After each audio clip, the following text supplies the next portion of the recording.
I absolutely cannot believe this. Just yesterday, I made a video called "Why Do All of My 30-Year-Old Electronics Keep Breaking on Me?" It happened.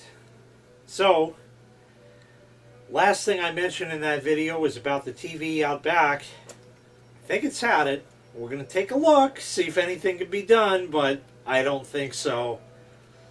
Here's the deal. Turn on the TV here. I need the TV remote. Wait for that to come up a second. Candace and Peter, take a look on there we go. We're going to go to TV. It's on channel 3, if you can see it there. We have a picture. And we have sound. So if you recall on this whole setup, if you just saw the HDMI, or I'm sorry, the component picture was letterboxed 4x3, but when I went to channel 3, it stretched it out, so you could definitely tell the difference, and that was on the coax wire that comes out of the cable box. I put a splitter on that and an amplifier on that and ran that out to the backyard TV. So whatever we just saw here, picture and sound, should be in the backyard. Let's go take a look. I came out here last night to watch Password Plus. It was a very cool night last night, kind of too cold to really want to go in the pool, but I waited until it was time to watch Password Plus, and I turned the TV on.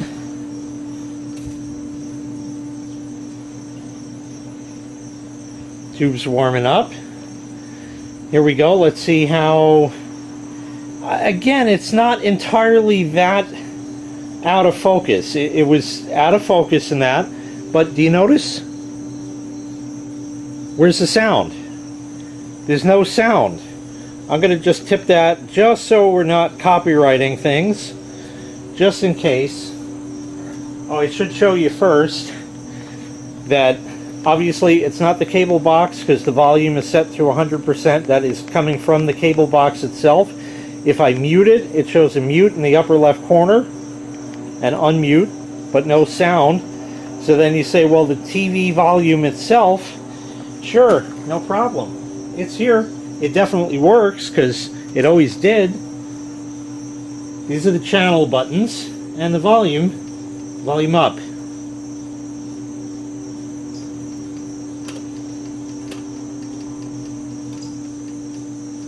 There is no volume display on the screen on this, but you hear absolutely nothing. It's dead. No sound whatsoever. I can't fucking believe it. Just made the video and the sound craps out. That is absurd. So we'll put it back to a volume where it might be, you know, normally. Your next question is, well, what about unplugging it? Did that? Made no difference. Is there an on-screen menu? No, it doesn't have that kind. It's just dead. One other thing I noticed, I'll turn it off. When I would turn it on, you would get the click and hear the tube warm up, but it would also kind of go, boom, you know, like a little speaker sound. Nope, just a click and no pop. Now the AC came on, so you won't hear it. No pop. It does have this on-screen display, which is just a clock in the channel up there. I don't know if you could see it. If I tune it, I just turned it off. See? Yes, I can set the clock. I never did over the years. It's real easy to do. I did it last night just as a test. But she's dead, Jim. How about that? I cannot fucking believe. And otherwise, the picture's great. it looks good. It's not bad. Once it gets past the out of focus shit, flabbergasted. What I need to do now is take this thing down from here and put it on the table right behind us, and we'll rip the back off. There's nothing I'm really going to do except inspect, poke around, wiggle connectors, and make sure not to touch the high voltage. But chances are very good this TV isn't going to work again. That also means that the IR receiver, which so conveniently has just a friction fit, it just sort of wedges in there, you know that's never going to work with the new TV. Alright, let me take this down. Maybe we can get some info off the back of it and find out what it is. Here's the label on the back. Now things are starting to make more sense. EON is a brand that nobody's heard of. Over here it says Abraham and Strauss, 420 Fulton Street, Brooklyn, New York. Abraham and Strauss was a department store back in the day, which we just called A&S, and in fact on the building it just said A&S, and it was a department store kind of like a JCPenney or a Macy's kind of thing, and they used to sell TVs. Model number 1901, AC 120 volts, and all the rest there, 98 watts. Date of manufacture February 1985. So that kind of all makes sense. If we come back out, take a look, I was originally confused because there's inputs and all kinds of stuff. In fact, let me see.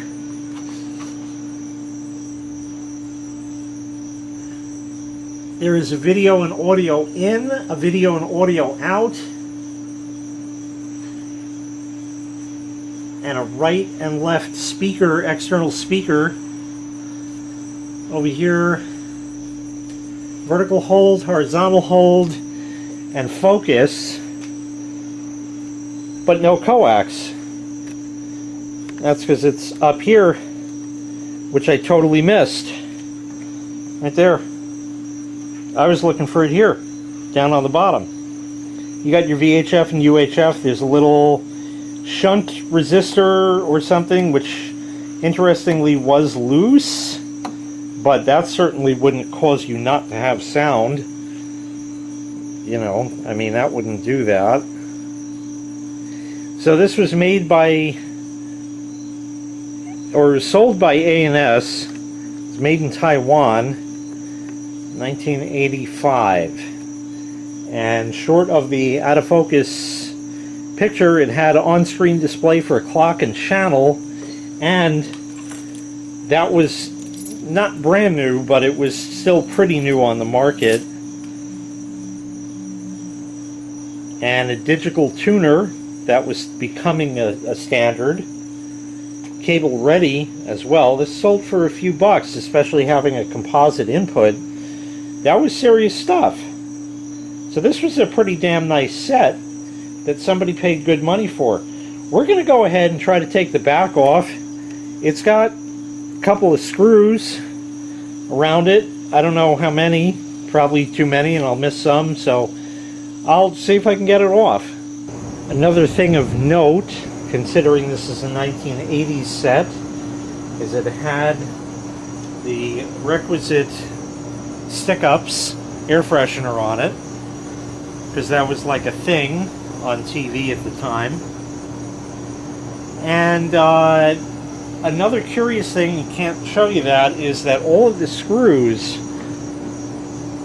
the ones you're supposed to take out, have arrows next to them. That was a Sony thing. I don't think this is a Sony set, but we don't know what kind of picture tube is in here. I'm going to say Sanyo.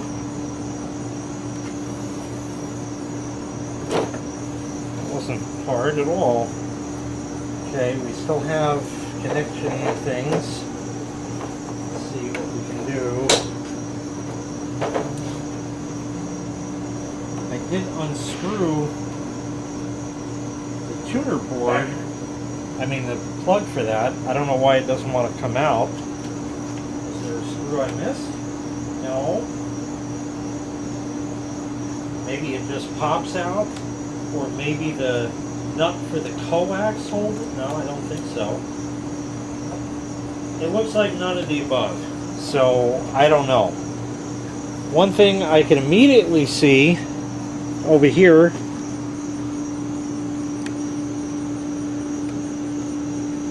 is that rust or just flux?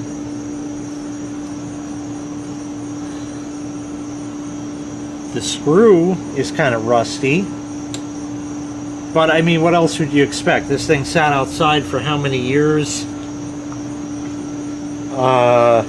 Over on this side, it's hard to tell on camera, there's rust there. Like I said, I'm being very careful about what I'm touching. I'm going to see if I could reposition this somehow. I don't think so. Maybe I could unplug the wires for the tuner. I mean, for the connections. We'll see.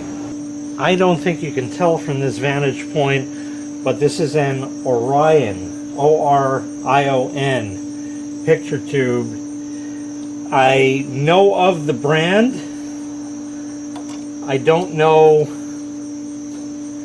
I didn't know they made picture tubes back in the day. I got a couple of cable ties or whatever to clip here, and quite frankly, I don't think there's anything I'm going to be able to do. Here's another shot of it. Orion 19VMRP22, serial number 239789. Nothing else to speak of. High voltage is around the corner over there, so staying the hell away from that because I'm not discharging it. There are speaker connections.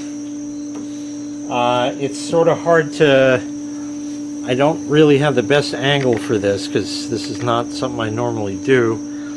There's a little board here with the headphone jack. There's nothing to do there. It's just firmly attached. The wires are attached to the speaker without any problem. The speaker looks like it would just slide out, but it kind of doesn't want to.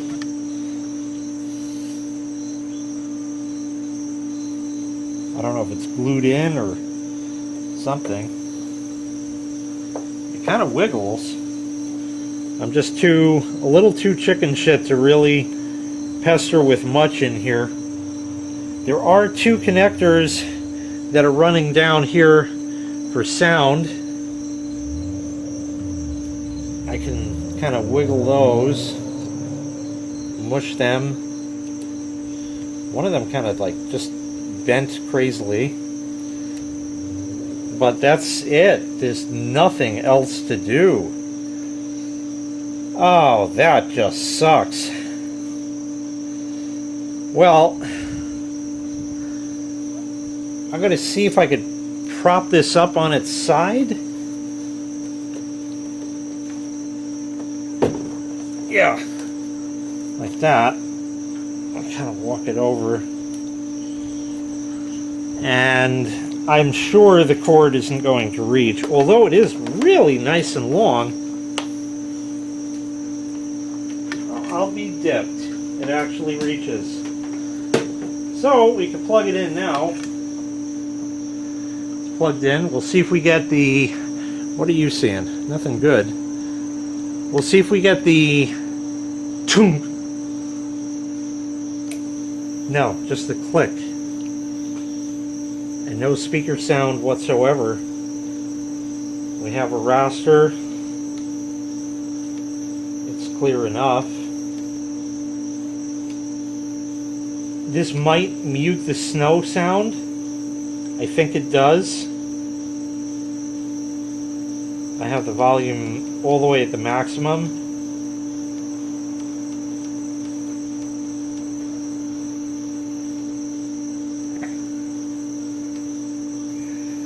I did hear yesterday, I don't know what that was. I thought I heard a click. I did hear yesterday if I had the volume all the way up, just a slight buzz from the speaker. I just unplugged it for a moment to get myself out of there because it kind of blocks my access. Back on. Raster is good. Volume all the way.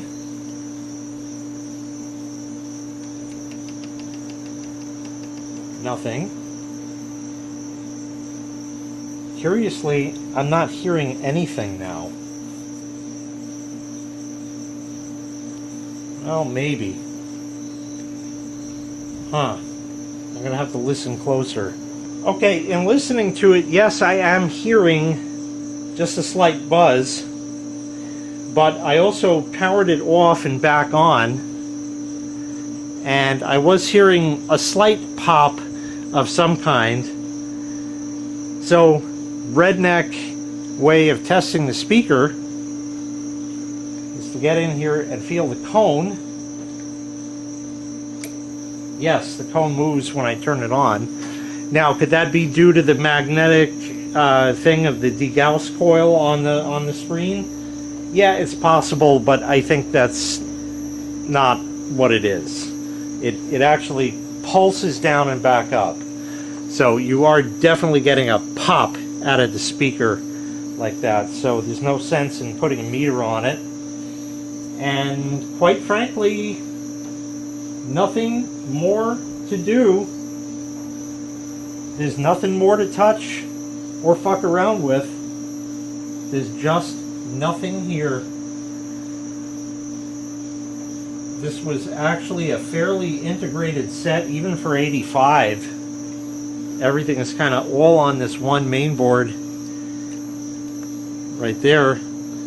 Everything was kind of all on that. There is a separate board here, which is the power supply, I guess. Yeah, there's a transformer and a couple of caps. So that's your power supply. So that's one separate board. But everything else is integrated on this one board. That was something they started doing at that point. I think in the 70s you still had a couple of separate boards. So this just shit the bed. It's really unfortunate that it just died like that, because it was just working.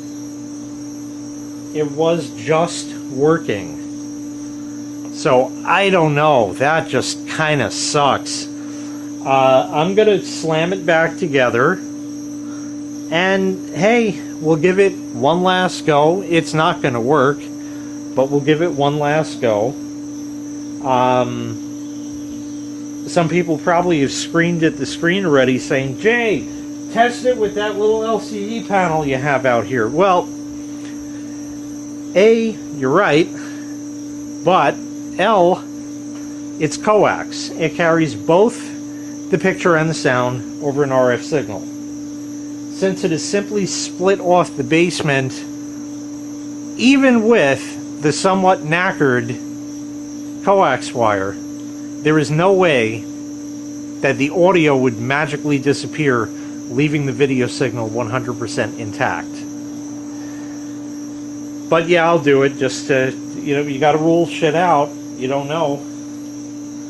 Alright, nothing more to do here, so we'll unplug it. Gee, I hate to see it go, even though I never really liked this TV. It was okay. And I liked the digitalness of it because that was a thing. But there's something, I don't know what it was. I just never was that fond of this TV. Like, the picture was harsh. And one of the reasons for that is it had the glass that's sitting on the chair. This front glass over it. That was a thing for a while. And that would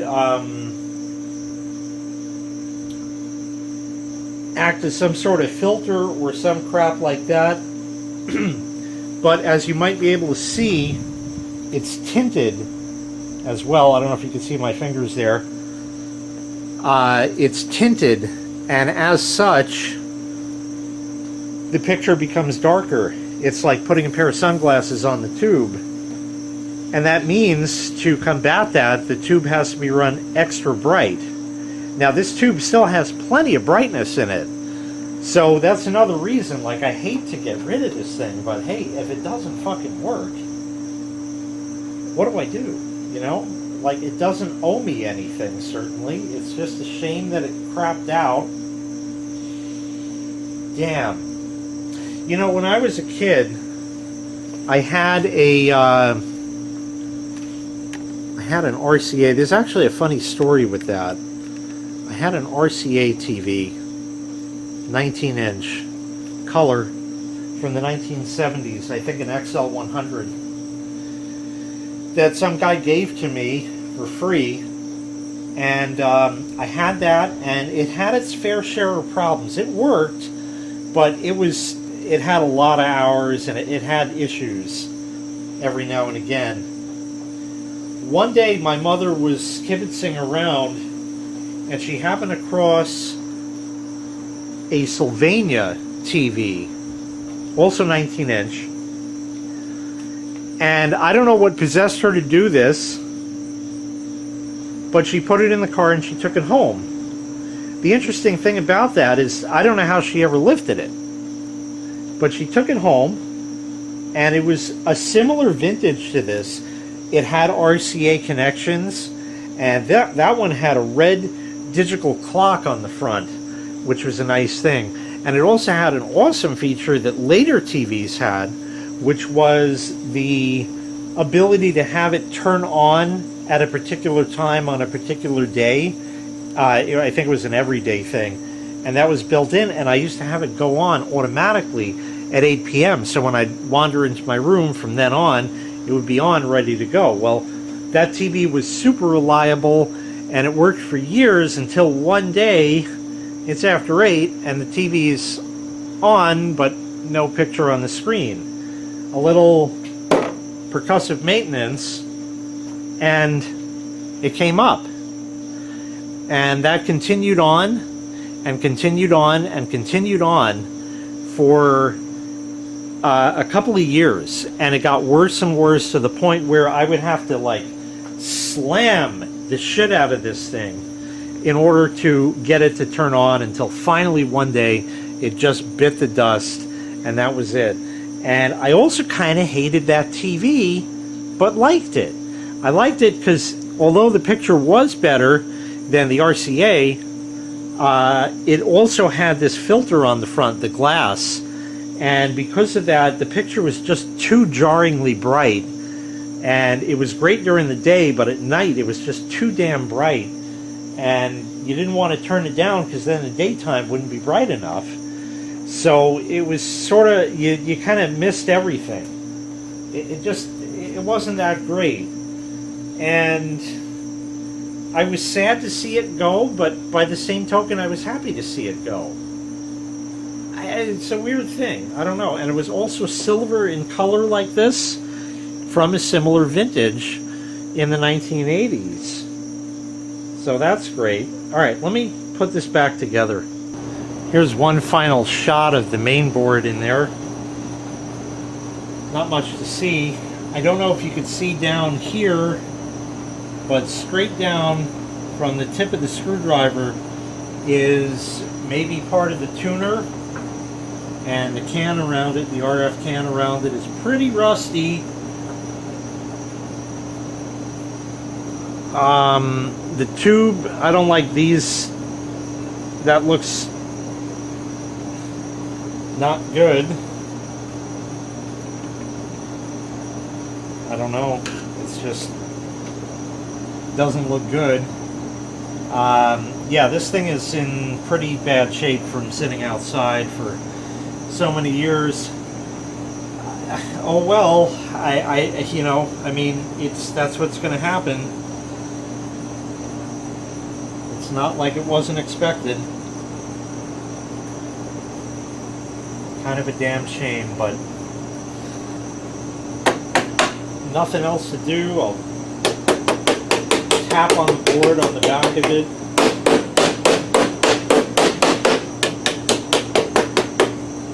Just in case something's loose, maybe. I did do some pretty good percussive maintenance on this thing already. So I think that's kind of the end of the road. Let me button it up. We'll give it one last try.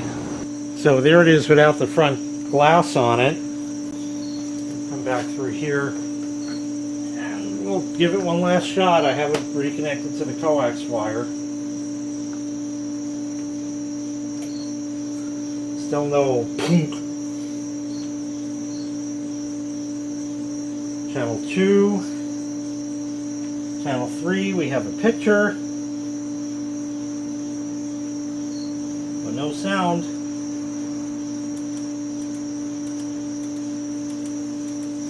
I fucked with the controls while I was at it. They're all off.